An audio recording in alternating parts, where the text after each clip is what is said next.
Hello दोस्तों, स्वागत है आपका मेरे चैनल लोक चिंतन पर। आज जो हम बात कर रहे हैं वो है बिहार से रिलेटेड। अगर आप बिहार से हैं तो आप ये रिलेट कर पाएंगे, अगर नहीं है तब भी रिलेट करने की कोशिश कीजिएगा कि हम लोग इतने पिछड़े क्यों हैं और हमारे यहाँ सुधार मुश्किल क्यों है। ऐसा नहीं है कि भारत के कई राज्य बिहार से पिछड़े हैं या बहुत राज्य बिहार से आगे हैं, लेकिन हमारे यहाँ सुधार बहुत मुश्किल से होगा। ऐसा क्यों है, मैं आपको एक स्टोरी सुनाऊंगा। रिलेट कर पाइएगा तो रिलेट कीजिए। क्रिएटर नहीं हूँ, ना क्रिएटर बनने आया हूँ। मैं तो अपनी जॉब छोड़ के बिहार बदलने आया हूँ। बिहार का जो माइंड सेट है, बिहार के लोगों का माइंड सेट है, उसको बदलने आया हूँ। तो शुरू करते हैं, बिहार में सुधार मुश्किल क्यों है और बिहार में सुधार की जरूरत कब से आन पड़ी। ऐसा तो नहीं था कि बिहार प्राचीन काल से गरीब था। हम लोग गरीब तो हुए हैं जब हमारे यहाँ सामंतवादी प्रथा आई, जब हमारे यहाँ मुगल और अंग्रेज आए, तभी से हम गरीब होने शुरू हो गए। क्योंकि मुगलों और अंग्रेज़ों के लिए हम लोग बस कच्चा माल के सप्लायर थे। मुगलों के समय बिहार में सामंतवादी व्यवस्था लागू हो गई थी और सामंत लोग छोटे छोटे किसानों को खेत पट्टे पर देते थे, उनसे पैसे लेते थे, या कहें कि धान और गेहूं की उपज का हिस्सा लेते थे और फिर वो हिस्सा अपने में हटा के राजा को देते थे। ये प्रथा सदियों चलती आ रही थी। फिर अंग्रेज आए, उन्होंने इसको रोका नहीं, सामंतवादी प्रथा चलती गई। और ये सामंत जो थे ये अक्सर अगड़ी जातियों से आते थे, लेकिन इसमें पिछड़ी जातियों का भी योगदान था।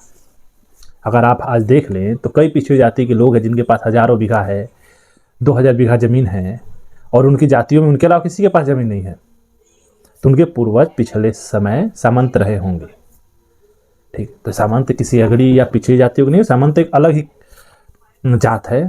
सामंतवाद जिनके पास बहुत सारी ज़मीनें हैं, वो बिहार को चला रहे हैं और हमें लग रहा है कि हम वो हमारी जाति का है तो हमारा सपोर्ट करेगा। तो सामंत थे मुगलों के समय, अंग्रेज आए तो सामंतवादी प्रथा चल ही रही थी। तो उन्होंने सामंतों के ऊपर एक कलेक्टर बैठा दिया कि अब कलेक्टर जो जाएगा वो सामंतों से टैक्स कलेक्ट करके लेगा या किसानों से टैक्स लेगा। तो जो छोटे छोटे किसान इन सामंतों से डरते थे, उन्होंने देखा कि सामंत तो उस कलेक्टर से डर रहा है, मतलब कलेक्टर जो है बहुत बड़ा पोस्ट है, उनके पास कुछ था नहीं, कुछ छोटी सी ज़मीन थी या मजदूर थे, बंधुआ मजदूर थे। सामान जब चाहता उन्हें मार देते थे, बंधुआ मजदूर उनके बन के रह गए थे, गुलामी की ज़िंदगी थी। लेकिन उन्होंने जब देखा कि कलेक्टर एक है जिससे ये सामंत भी डरते हैं, तो वहीं से बिहार के माइंडसेट में आने लगा कि हमें कलेक्टर बनना है। उस समय कलेक्टर का काम बस टैक्स कलेक्ट करना था, उसको संघीय एजेंसियों के पास पहुँचाना था। तो यहाँ से हमारे माइंड में एक आ गया कि सरकारी नौकरी, खासकर कलेक्टर जो है वो जिले का मालिक होता है, उसे सब लोग डरते हैं। क्योंकि उस समय अंग्रेजों के समय हमें गुलामी की आदत हो गई थी, हमें डर के भाव में जीते थे। कुछ भी उम्मीद की किरण बनी, सब हल्ला मच गया, कलेक्टर बनना है, कलेक्टर बनना है। फिर देश आज़ाद हुआ हमारा 1947 में। उस समय जो सामंतवादी प्रथा थी दूसरे राज्यों में तो खत्म हो गई, हमारे राज्य में खत्म हुई, लेकिन भूमि सुधार नहीं हुआ। जिनके पास जितनी भूमि थी वो अभी भी है। कई हैं अगड़ों में जिनके पास 1000 बीघा जमीन है, 2000 बीघा है। तो पिछड़ों में भी है। मैं कह सकता हूँ दलितों SC ST में कम है, नहीं होंगे, मुझे याद नहीं है, लेकिन मैं जहाँ तक पिछड़ी जातियों में देख रहा हूँ कई लोग हैं जिनके पास 1000-2000 बीघा जमीन है। तो पिछड़ों की जातियों में जो OBC जातियाँ हैं, उनमें कह सकते हैं कि जो धन संचय है वो कुछ आदमियों के पास है। अगर 100 पिछड़ों की जाति या पीछे एक OBC की जाति में 100 लोग हैं तो एक के पास ही 1000 बीघा है, बाकी के पास कुछ नहीं है। और अगड़ों और जनरल कास्ट में क्या है कि 1-2 के पास है थोड़ा बहुत ज़्यादा, लेकिन मान लो 500 बीघा है, लेकिन सबके पास 1-2 बीघे 5 बीघा किसी के पास है, मतलब वो भूमिहीन तो नहीं है।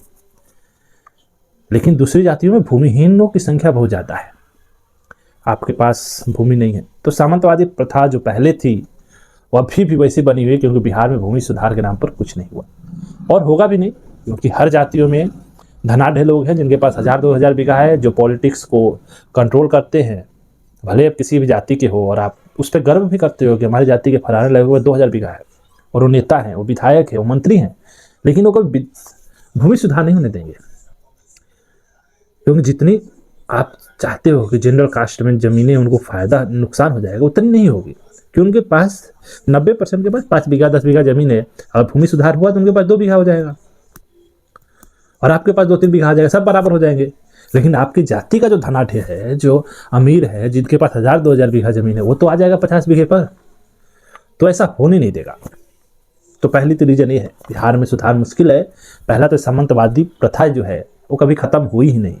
हर दूसरे राष्ट्रों में भूमि का सुधार अच्छे से हुआ, पंजाब हरियाणा सबके पास जमीनें आ गई, लेकिन बिहार में नहीं आने वाली।